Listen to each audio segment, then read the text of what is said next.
சொல்லுவாங்க, ஒருத்தருக்கு உதவி பண்ணாங்கன்னா கடவுள் படி இழப்பாரு, கடவுள் படி இழப்பாரு சொல்லுவாங்க. கடவுள் படி இழப்பாருன்னா காலையில கட்டில படுத்திருந்தா வாயிலே கொண்டு வந்து ஊட்டுவாரு. விடியா காலம் எந்திரிச்சு வேலை எங்கேயும் கிடைக்காது போய் பார்க்கணும். ஆண்டவன் ஏதாவது ஒரு வேலை ஏற்படுத்தி கொடுப்பாரு, கை காலுக்கு உழைக்க தும்ப கொடுப்பாரு. அப்படித்தான் ஆண்டவன் படி இழப்பாரு. நான் ஒன்னும் அவளை பைத்தியாரம் கிடையாது.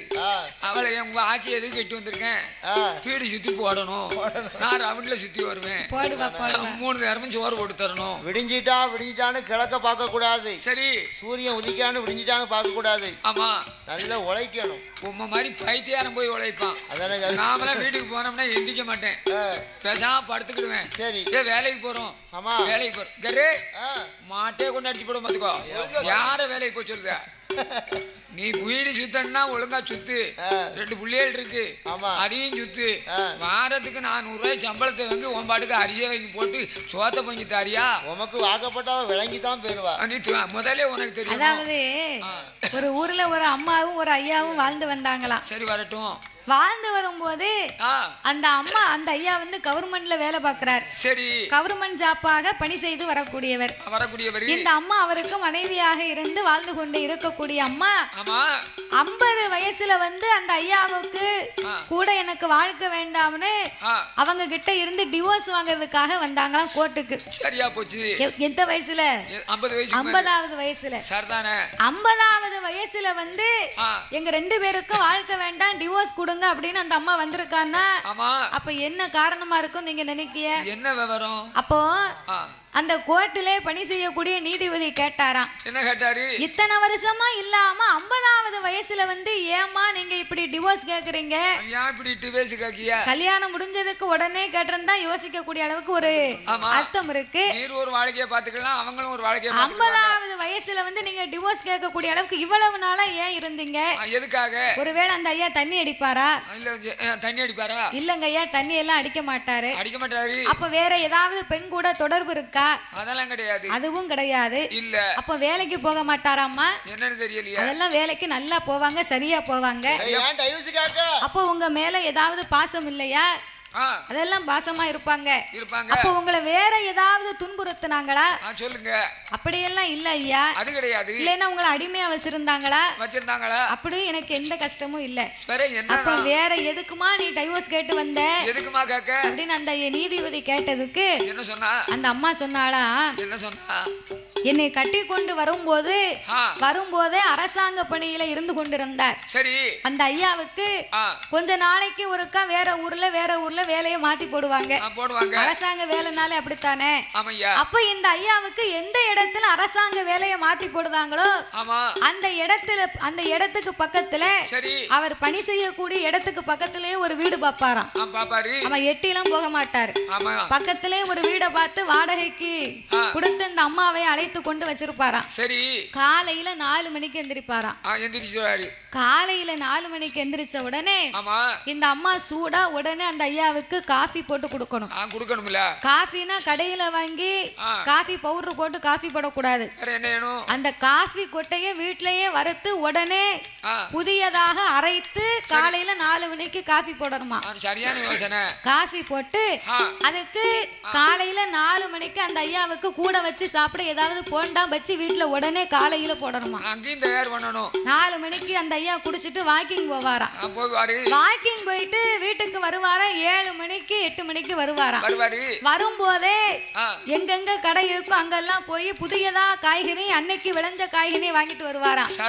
அந்த ஐயா வாங்கிட்டு வந்ததுக்கு பிறகு இந்த அம்மா சமையல் பண்ணணுமா? காலையில இட்லி அவிச்சா 3 வகையா சட்னி வைக்கணுமா? 3 வகையா சட்னி வச்சு அதுக்கு பிறகு 10 மணிக்கு வேலைக்கு போவாராம். 11 மணிக்கு மறுபடியும் வீட்டுக்கு டீ குடிக்க வருவாராம். அதே நேரத்துல மறுபடியும் புதியதா டீ போடணுமா? சும்மா குடிக்க மாட்டாராம், தொட்டுக்கிட ஏதாவது இருக்கணுமா? வேலைக்கு போவாரு. 1 மணிக்கு வருவார். காலையில வச்சதுல மிச்சத்தை எதையுமே சாப்பிட மாட்டாராம். மத்தியானத்துக்கு புதுசா ரெடி பண்ணணுமா? கூட்டு, கறி, குழம்பு, அவியல், பொரியல் எல்லாமே இருக்கணுமா? சாப்பிட்டு போய் போனதுக்கு பிறகு சரி மறுபடியும் 3 மணிக்கு ஒரு நேரம் டீ குடிக்க வருவாராம். மறுபடியும் அந்த அம்மா புதுசா காஃபி போட்டு அதுக்கு ஒரு வடை போண்டாம் போடணுமா. ஆமா, வேலைக்கு போயிருவாரு. நைட்டு 8 மணி 9 மணிக்கு வீட்டுக்கு வருவாராம்.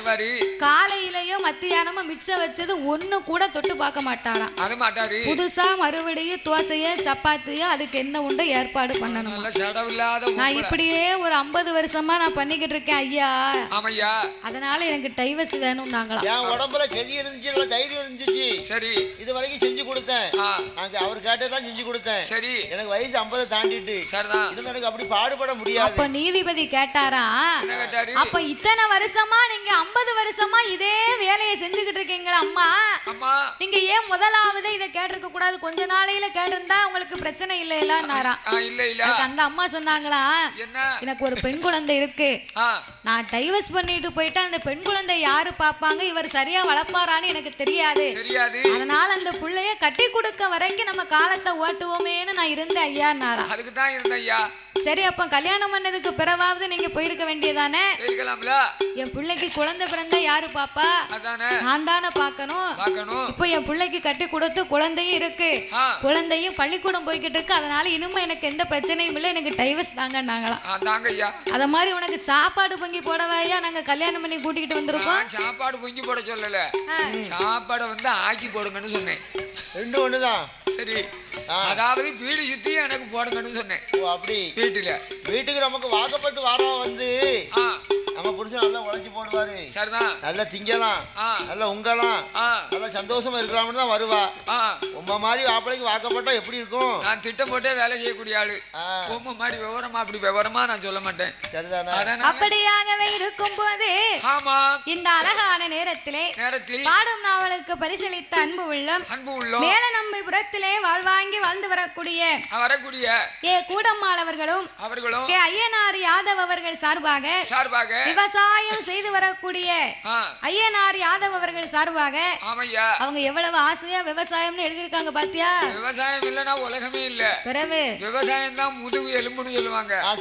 அவங்க விவசாயம் பண்ணல நமக்கெல்லாம் சாப்பாடு கிடைக்காது, கஞ்சி கிடையாது. அப்பேற்பட்ட ஏ கூடம்மாள் ஐயனார் யாதவ் சார்பாக நாமளுக்கு அன்போடும் 101 லட்சத்தை அன்பளிப்பாகவே அள்ளி கொடுத்து உள்ளார்கள். அவருடைய குடும்பம் குல கோத்திரம் எல்லாம் ஈசன் பகவானோட அருளா, ஈசன் பகவானோட அருளா, அருளா ஏக கையிலை போல் வாழ.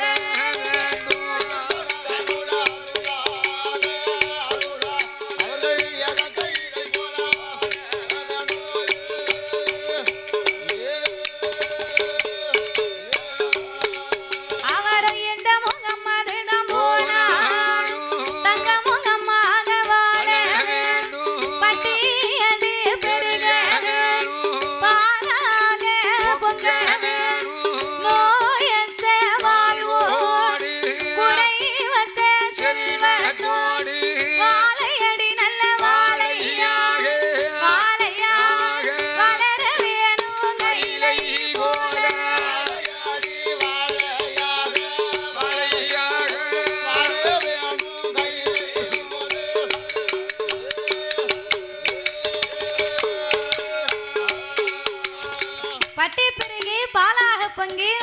வாழ்வோடும் குறைவற்ற செல்வத்தோடும் என்னைக்கும் நீடிய வாழ்வாக வாழ வேண்டும் என்று பத்ரகாளி அம்மாளை வணங்குகிறோம் ஐயா.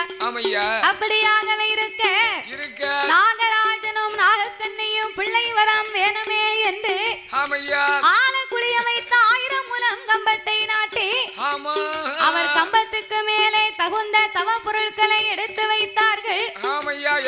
கோழி முட்டைக்கு மேல் ஒரு குண்டு ஊசியை நாட்டி ஊசி முனையின் மேல் தன் நாவை ஊன்றி தலைகீழாக வாளை நிறுத்தி சிவனை எண்ணியே தவம் இருந்தார்கள். ஒரு வருடம் தவம் இருந்தாரா? எத்தனை வருஷம்? 2 வருடம் தவம் இருந்தாரா? அதுவும் இல்லை, 12 வருடங்களாகவே சிவனை எண்ணியே தவம் இருந்தார்களா? அவர் எப்படி தவம் இருந்தார்? அங்கே உண்ணாமல் உறங்கா உடையவனை மறந்திடா அண்ணன் தன்னை அறந்திடா அரணாற்புகள் மறந்திடா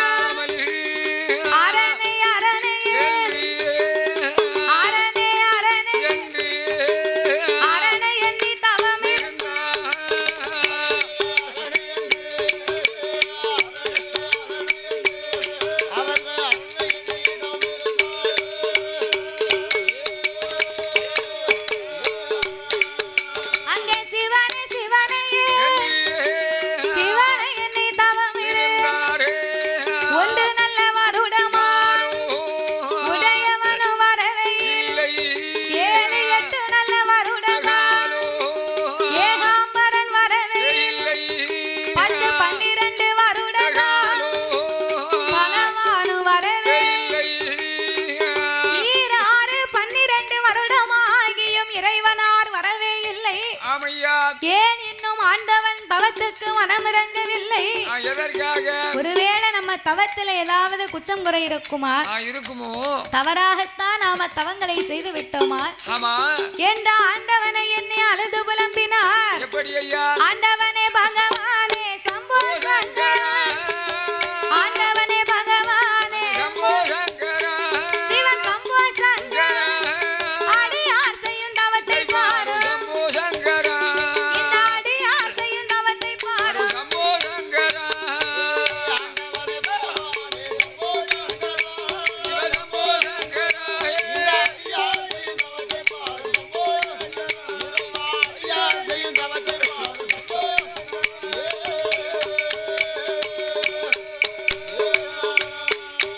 சாமி என்ன குற்றம், நான் என்ன குற்றம், என்ன குற்றம் செய்திட்டேனோ சங்கரா, சிவ சம்போ சங்கரா, பாராமல் இருப்பதேனோ, சம்போ சங்கரா, எங்களை பாராமல் இருப்பதேனோ. சம்போ சங்கரா,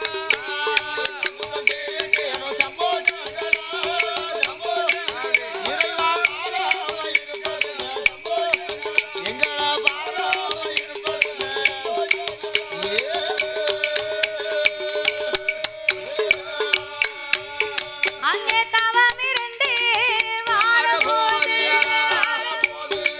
ஆடாதே கைலாசம், அங்கே ஆடுதையா செய்யுதையா, என் அகலாதே கைலாசம், ஆதி கைலாசம், அங்கே நகண்டு மெல்ல ஆடுதையா.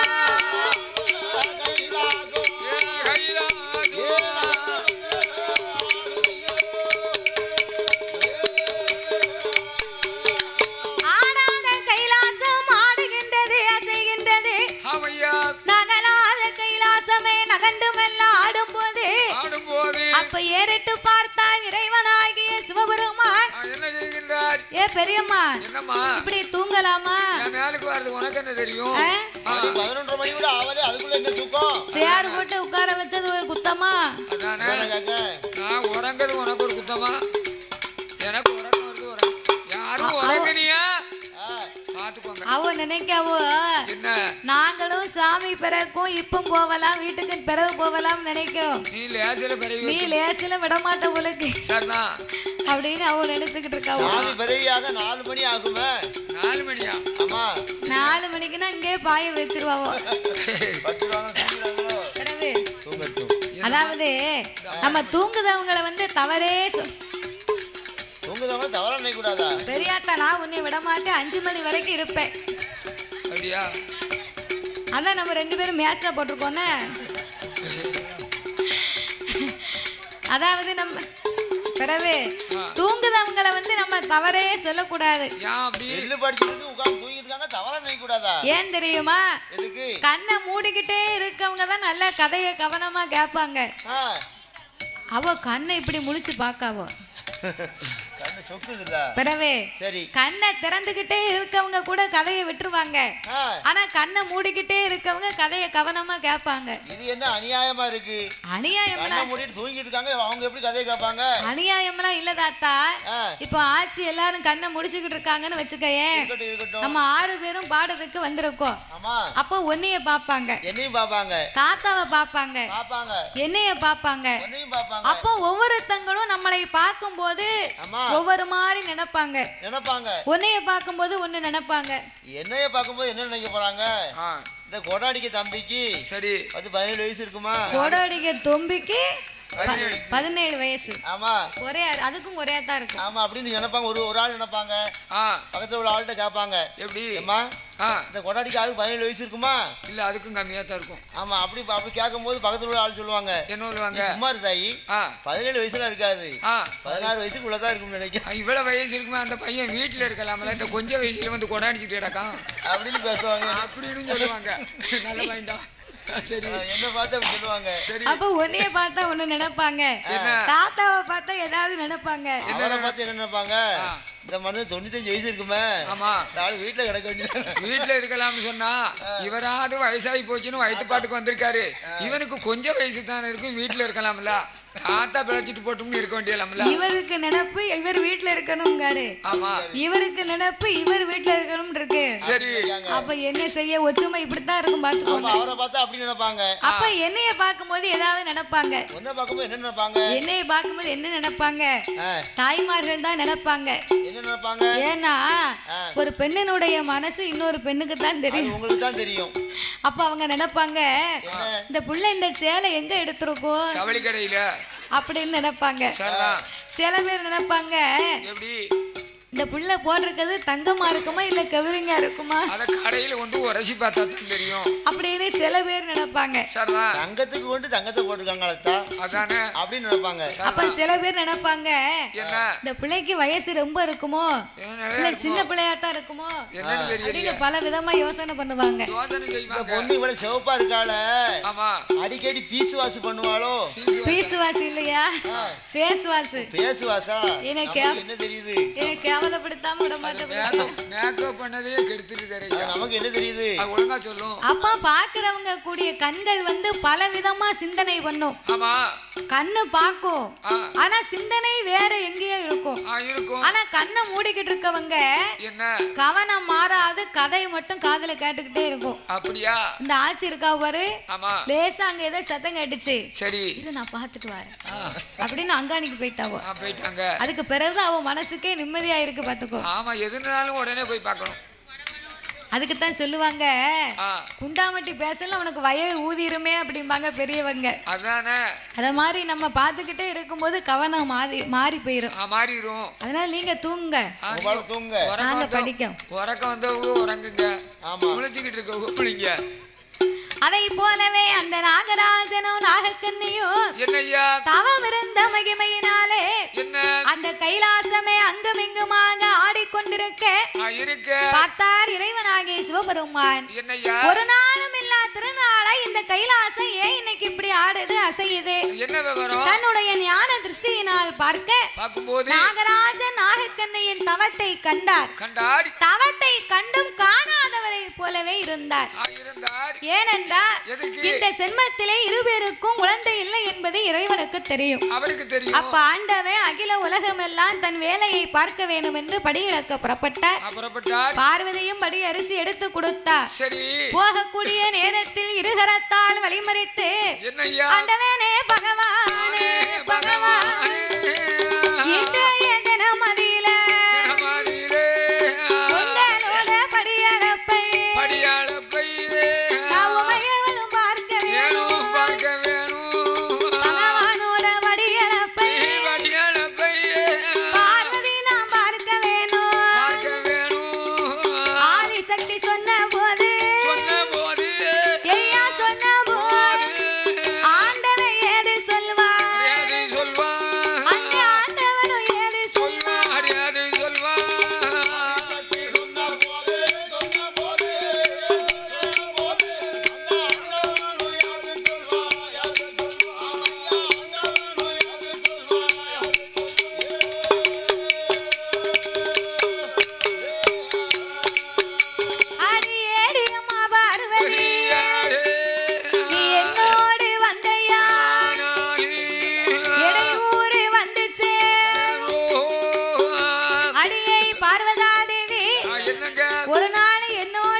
சொல்லுகிறாயே உன்னை நான் அழைத்து கொண்டு போனா எந்த குறையும் எனக்கு இல்லை.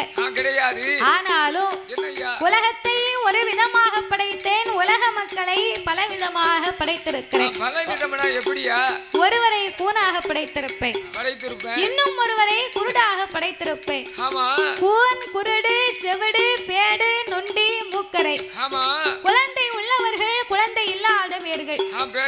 ஒரு ஆளுக்கு உலகத்திலே இல்லாத பெரிய ஒரு வசதியை கொடுத்திருப்பேன். ஆனால் அங்குதான் ஒரு குழந்தை செல்வம் இருக்காது. இன்னும் ஒருவருக்கு குடிப்பதற்கு உப்பில்லா கூழ் இருக்காது. அவங்களுக்கு ஒரு கோட்டை பொட்டப்புள்ள கொடுத்திருப்பேன். 21. அந்த கால 21 பிள்ளை வரைக்கும் பெற்று எடுத்தாங்க. நல்லா இருக்கா?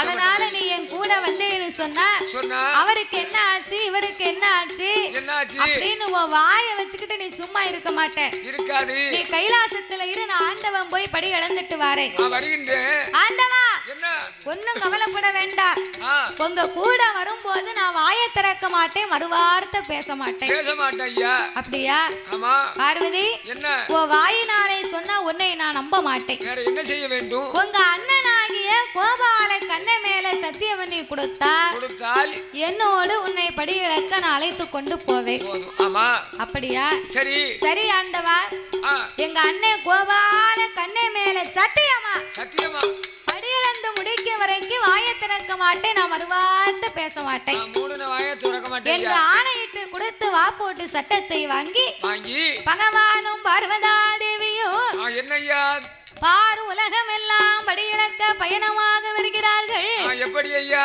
எப்படி வருகிறார் தெரியுமா எப்படி வருகிறார் நாளை நல்ல தினையை கொண்டு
படியிழந்து முடித்த எனக்கு நடந்து வந்ததுனால எனக்கு களைப்பா இருக்குது ஐயா கொஞ்ச நேரம் நம்ம இளைப்பாறை விட்டு கைலாசத்துக்கு போவோம் அப்படின்னு சொல்லி நடந்து வரக்கூடிய வழியிலே ஒரு ஆல விருட்சகத்தை கண்டார்.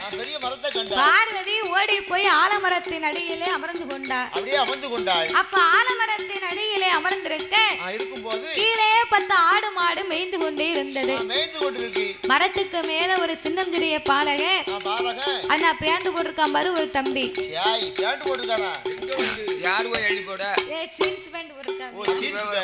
அவன மாதிரி ஒரு 10 வயசு இருக்கும் சின்ன பையன் மரத்துக்கு மேல ஏறி முனிக்கொப்பில உட்கார்ந்து அடிக்கொப்பையை வெட்டி கொண்டு இருக்கிறான்.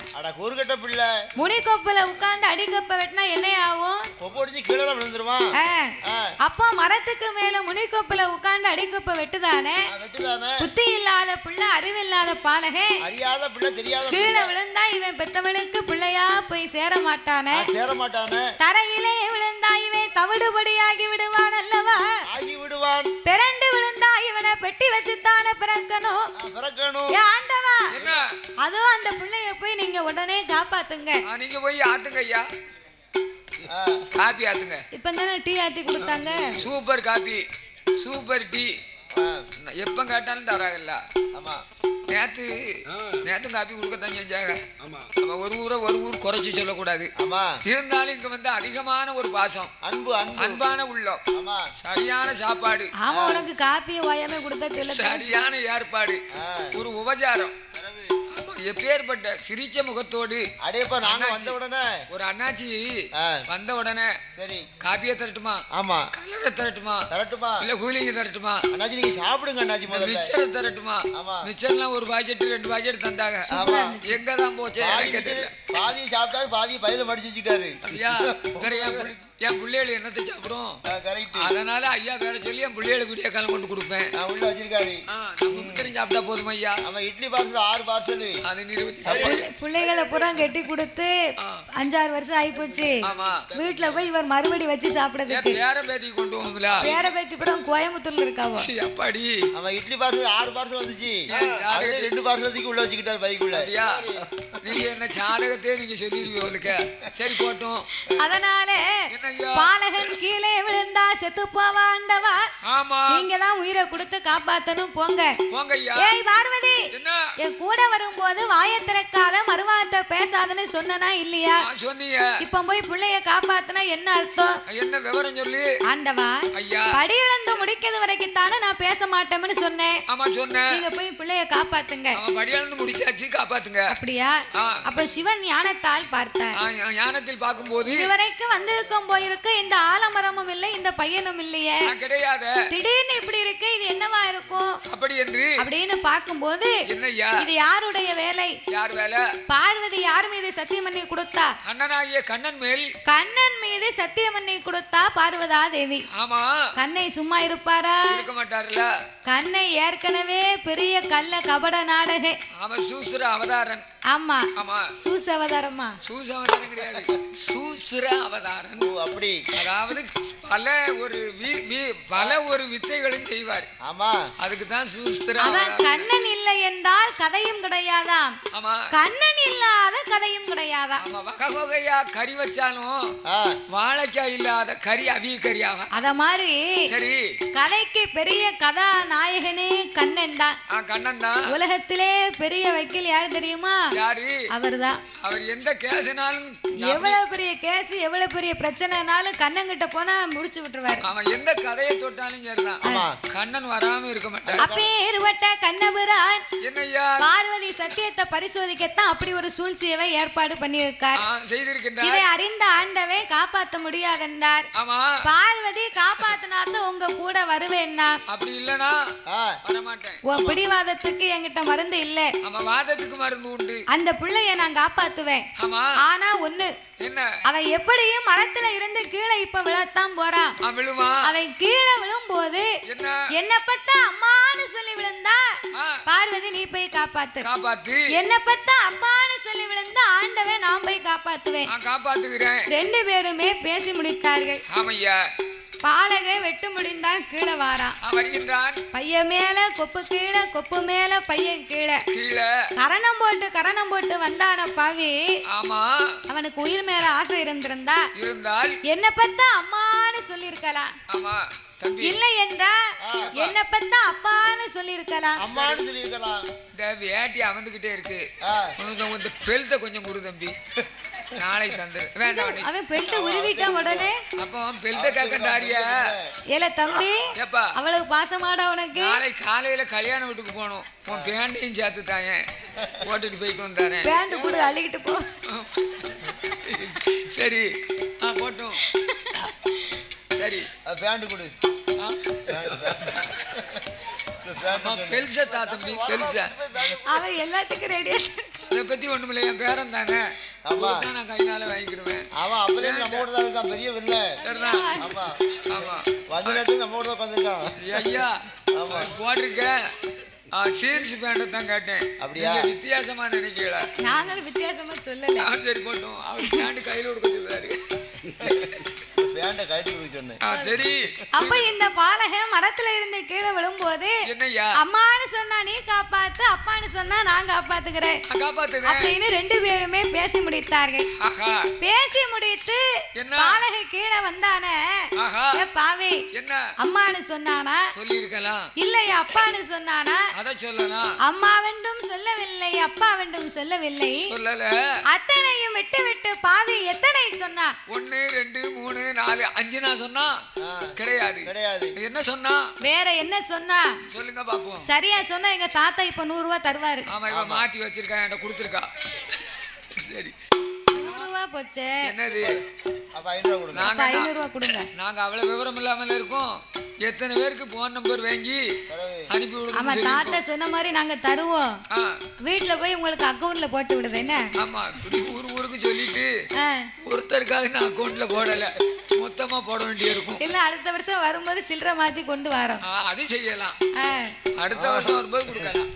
அப்ப இந்த பாலக அவங்க சொன்னதுக்கு ரொம்ப நன்றி. அம்மா வேண்டும் சொல்லவில்லை, அப்பா வேண்டும் சொல்லவில்லை, நான் செத்தேம்னா பாக்கச்சனையும் போக்கல மாதிரி செத்தேம்னு விழுந்தா செத்து போனாண்டி.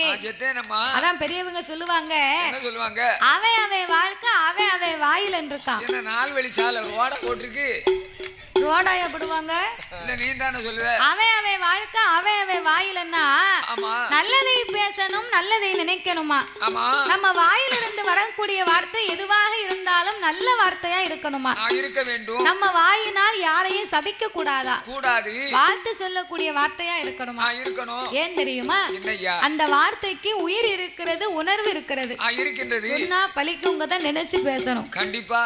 அதனால செத்தேன் என்று விழுந்தான் பார்வதி, செத்து போனா வா நம்ம கைலாசத்துக்கு போவோம் என்றா ஆண்டவனும் பார்வதியும் அந்த நல்ல இடத்தை விட்டு, அந்த நல்ல இடத்தை விட்டு ஆண்டவனும் பார்வதியும் கைலாசம் போவோமே, கைலாசம் போவோமே.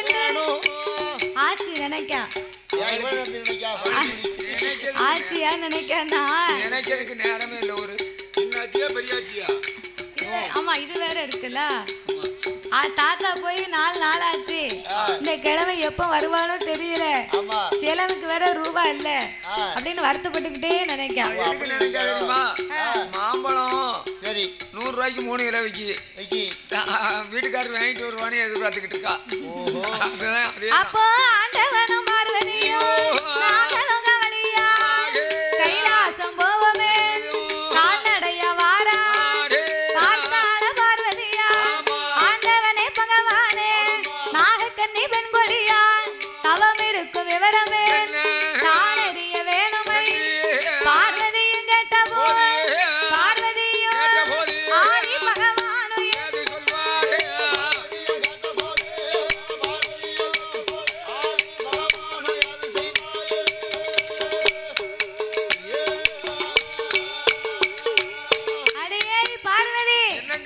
இதுக்குத்தான் மேட்சா போட்டு வந்தோம். மேல வந்து உட்கார்ந்தா பொருத்தமா இருக்கும். ஆச்சு என்னைய மாதிரியே கையசைக்காவும். அதாவது நான் கொஞ்ச நேரம் அங்கிட்டு போயிட்டு வரேன், சரி நீங்க வந்து மேட்சா வந்து இருங்க. ஆனா இருப்பாங்க அப்படி என்று சொல்ல 12 வருடமா குழந்தை இல்லை அம்மா. அதனால பகவானாகப்பட்ட என்னை நினைத்து தவம் இருக்கிறாங்க ஆண்டவா. பிள்ளை வரத்துக்கா இப்படி ஒரு தவம் இருக்கணும், குழந்தை வரம் என்றா நீங்க இப்பமே கொடுக்க வேண்டியதானே. ஏய் பார்வதி, பிள்ளை வரமா சாதாரணமா கொடுக்க முடியாது. எப்படி கொடுப்பது? போன ஜென்மா அவங்க பாவ புண்ணிய கணக்க பார்க்கணும். கணக்குல பார்த்தா தான் கை குழந்தை இருக்கா இல்லையான்னு என்னால சொல்ல முடியும். அப்படி என்று சித்திரபுத்திரன் ஐனாரை வரவழைத்து நாகராஜ நாகக்கண்ணையின் கணக்கை பார்த்தார்கள். கணக்குல என்ன தெரியுது? ஐயா போன ஒரு சென்மத்திலே நாகமுடி ராஜமன் வேடுவனதான் பிறன் 8 மாத சூல்மா அம்பாலை எதிர்க்க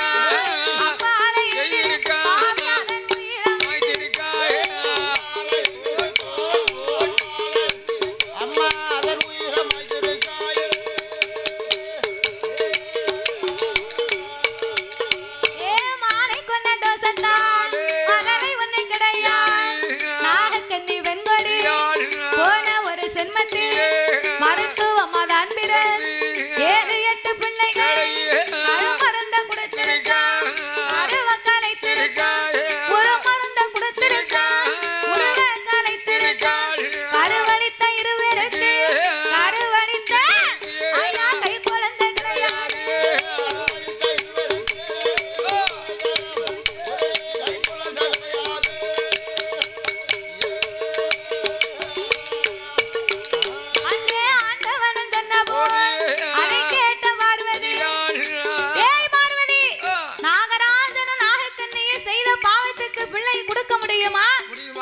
கருவளித்து உருவளித்தவருக்கு கை குழந்தை இல்ல, நம்ம கைலாசம் போவோம். ஆண்டவா போன ஜென்மத்திலே பாவம் செய்ததனால இந்த இந்த சென்மத்திலே தவம் இருந்து வருகிறார்கள். 12 வருடமாக அந்த பாவத்தின் பலனை அனுபவித்து விட்டார்கள். அப்படியான தவம் இருந்ததற்கு என்ன பலன் இருக்கிறது? நீங்க குழந்தை வாக்கியம் கொடுங்க. என்ன மாதிரி ஒரு பெண்ணுல பெண்ணும் தவம் இருப்பதை பார்த்து விட்டு போக முடியுமா? முடியாது. சாமி பெண்ணுக்கு மனம் இறங்கி பிள்ளை வரம் கொடுக்க வேணும். மந்தைக்கு மனம் இறங்கி மதலை வரம் கொடுக்க வேணும். கண்ணிக்கு மனம் இறங்கி கை குழந்தை கொடுக்க வேணும். கல்லாய உம்மனது கடுகள உயரங்களையோ இருப்பாய உம்மனது இருப்பாய உம்மனது சாமி எள்ளல உயரங்களையோ இருப்பாய உம்மனது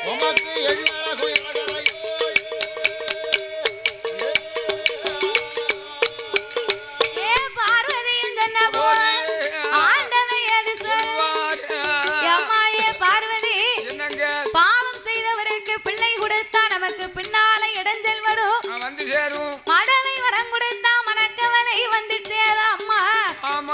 அதனால என்னால குழந்தை கொடுக்க முடியாதுவா. நம்ம போவோம்.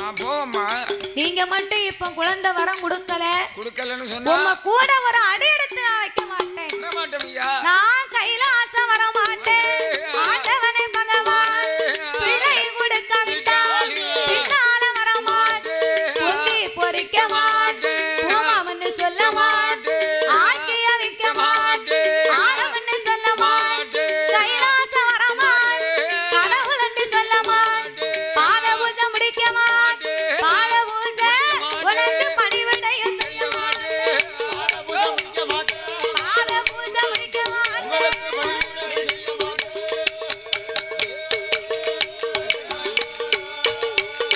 ஏ பார்வதியின் சொன்னவோ ஆண்டவன் எது சொல் ஏடியம்மா பார்வதி. ஏய் பார்வதி எப்படியடி பாவம் செய்தவருக்கு பிள்ளை கொடுக்க முடியும்?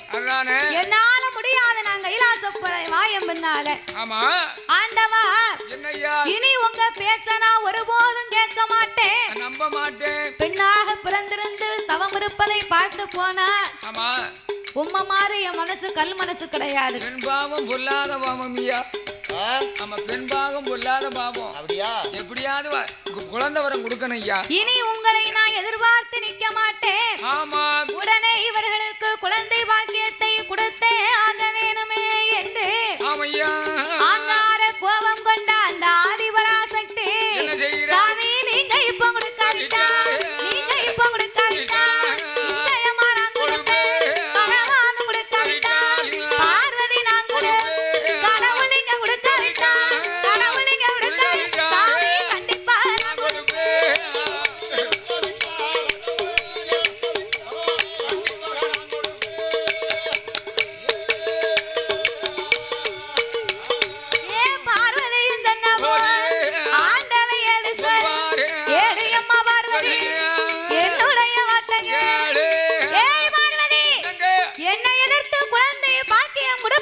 சொன்னதனால விடி சாபத்தை பிள்ளையில்லா 2 பேருக்கும் நீயே 8 பிள்ளையா பிறக்கணும் போ என்ற ஆண்டவே சாபத்தை கொடுத்தார். பார்வதி சொன்னார் ஆண்டவா நான் யாருக்கு குழந்தை பாக்கியம் கொடுக்க சொன்னாலும் நீயே பிள்ளையா பிறக்கணும்னு எனக்கு சாபத்தை கொடுக்கறீங்க. ஒரு பாம்பின் வயத்திலே சக்தி நான் கருவாக சனிப்பதற்கு சட்டம் கிடையாது. இல்ல கருவுச்சு பிறக்குமானால் அது தெய்வமும் கிடையாது. மாற்று வரம் தந்தா நான் போய் முதலையா பிறக்கிறேன். அப்படியானா கையிலே இருந்த அமிர்தம் என்னும் 8 அமிர்த கலசத்தை வரவழைத்து நாகராஜனுக்கும் நாகக்கண்ணிக்கும் வரமாக கொடுக்க 21 நாள் அரை மண்டலங்கள் 48 நாள் ஒரு மண்டலங்களாக 2 பேர்களையுமே பூஜை இருந்து வர சொல்லி 48 நாள் ஒரு மண்டலத்துக்கு உள்ளாக ஆதி பராசக்தியே உன் 1008 சொரூபத்திலே அரை சொரூபத்தை மட்டும் எடுத்து கரு உருவாசனித்து நீ கை குழந்தையா பிறக்கணும் போ என்ற ஆண்டவன் வரம் கொடுக்க பார்வதி அமிர்த கலசத்தை வாங்கி கொண்டு வந்து அமிர்த கலசத்தை வாங்கி வந்து நாகபுத்த அடிவாரத்தில் அதாவது மேல கோட்டை வாசலில் அந்த அமிர்தம் என்ற கலசத்தை வடிவமாகவே அடுக்கி நாகராஜனும்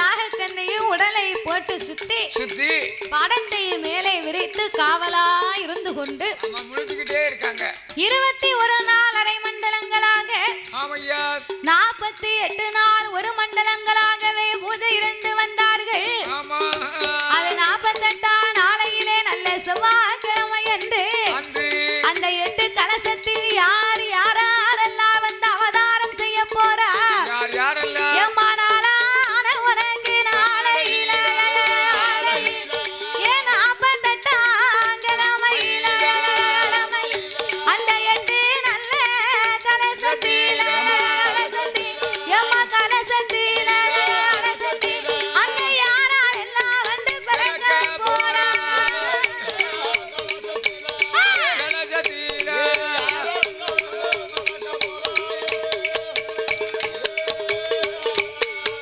எம்மானாலான நாளையில ஏன் 48ஆம் கிழமையில 8 நல்ல கலசத்தில எம்மா முதலாவது கலசத்தில எம்மா கலசத்தில எங்க பத்திரக்காளி தாண்டிருந்தா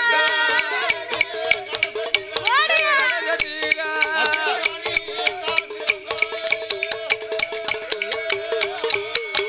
எம்மா முதலாவது கலசத்தில எங்க பத்திரக்காளி அம்மா தாண்டிருந்தா இங்க போடுங்க அம்மா ஒரு குலவை எம்மா ஒரு குலவை உங்க பொன்னான மணி குலவை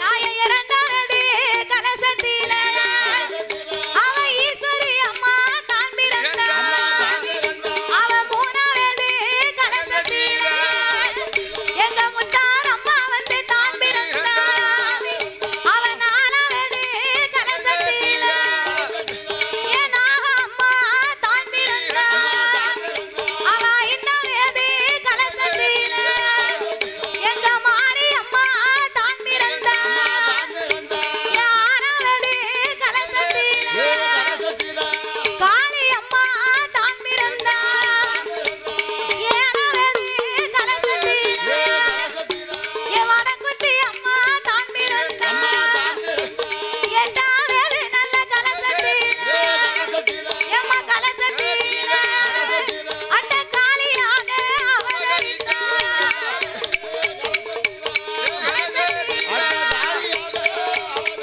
ஓடியா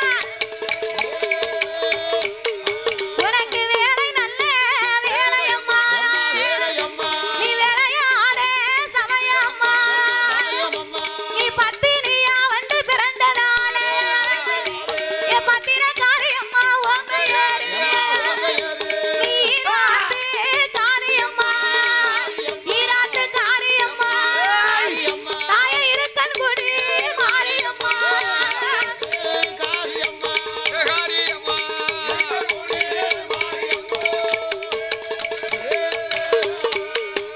அவ அக்காரங்க 8 பேரு ஆடி விளையாடி வாராளே அவ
பண்ணா ஏ வந்தவளா நீ கங்கையாத்து தண்ணிக்குள்ள மாரியம்மா கன்னி பண்ணா வந்தவளா ஓடியா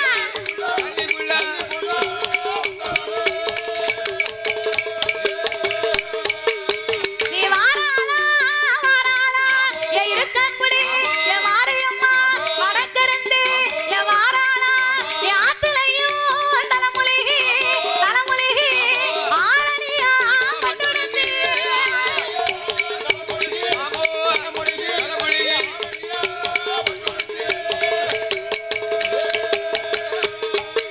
எம்மா ஆத்துலையும் தலைமுலிகி ஏ ஆரணியா பட்டுடுத்து ஏ அக்கினிய கையிலெடுத்து ஏ ஆடிவாரா மாரியம்மா என் தாயான ஏ பத்ரகாளி சொல்லி நல்ல வரம் கொடுப்பா சொற்பனத்து காட்டிடுவா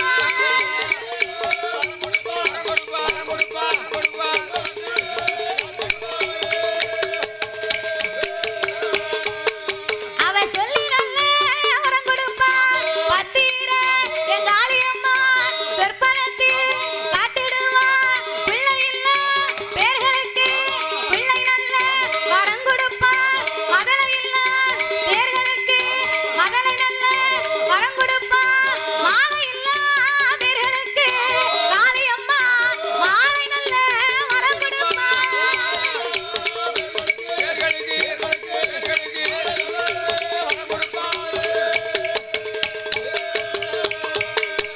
அவ அக்காலங்கை 8 பேரும் அவதரித்த வேளையில நாக வந்து கொடபிடிக்க நல்ல பாம்பு தாளாட்ட நாகம் கொடை பிடிக்க நல்ல பாம்பு தாளாட்ட கூவை வந்து குலவை போட குள்ள நரி தாளாட்ட நாகராஜனுக்கும் நாகக்கண்ணிக்கும் அமிர்த 8 கலசத்திலே அம்மா வந்து பிறக்க பத்திரகாளி ஈஸ்வரி அம்மா முத்தாரம்மா மாரியம்மா அழகுமாரி அழகுநாச்சியா வடக்குத்தி அம்மா துர்க்கையம்மா இவ 8 பேரும் பிறந்த உடனே நாகராஜனுக்கும் நாகக்கண்ணிக்கும் மனதிலே மட்டில்லாத மகிழ்ச்சி அப்ப மட்டில்லாத மகிழ்ச்சி கொண்டு குழந்தையை சீரோடும் சிறப்போடும் செல்வமாகவே வளர்த்து வருகிறார்கள் அப்ப 8 பிள்ளைகளையுமே இன்பமயமாக வளர்த்து வரும்போது கைலாசத்திலே பார்வதாதேவி பார்த்தார்.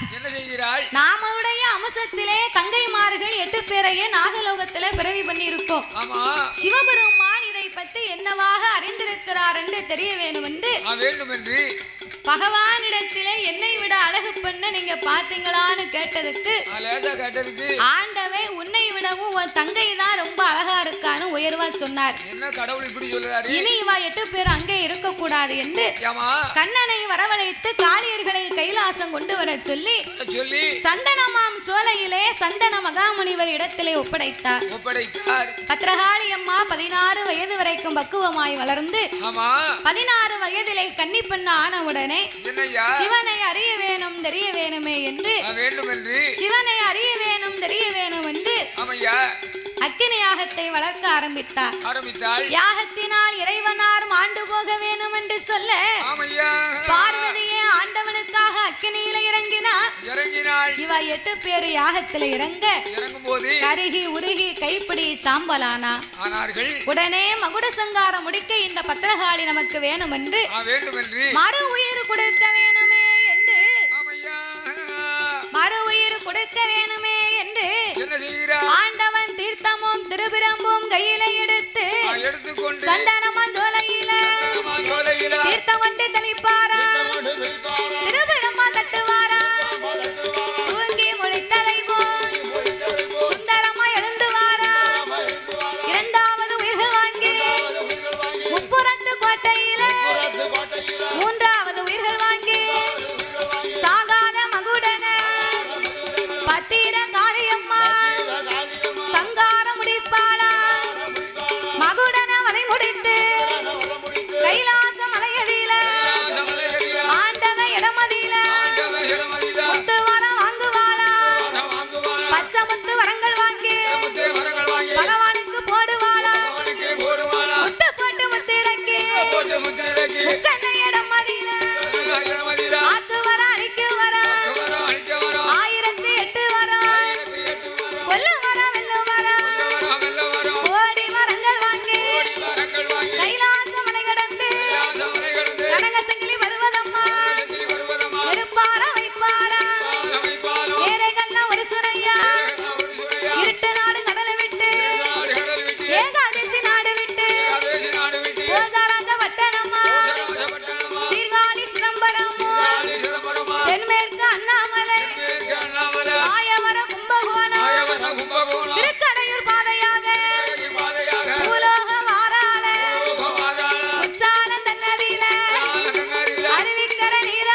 புடை போட்டு கொடுக்க நம்பி வந்த மக்களுக்கெல்லாம் நல்வாக்கு சொல்லும் தெய்வமாக இருந்து தேடி வந்த மக்களுக்கெல்லாம் திருவாக்கு சொல்லும் தெய்வமாக இருந்து இந்த மேல நம்பிபுரத்திலே வாழ்ந்து வரக்கூடிய மக்களையும் அம்மாளை வணங்கி வரக்கூடிய பக்தர்களையும் மக்களை எல்லாம் அம்மா ஒரு பயிராக வளரச் செய்து மக்கள் ஒரு பயிராக என் பத்திரகாளி அம்மா ஒரு வேலையாக என்னென்னைக்கு மக்களை காவல்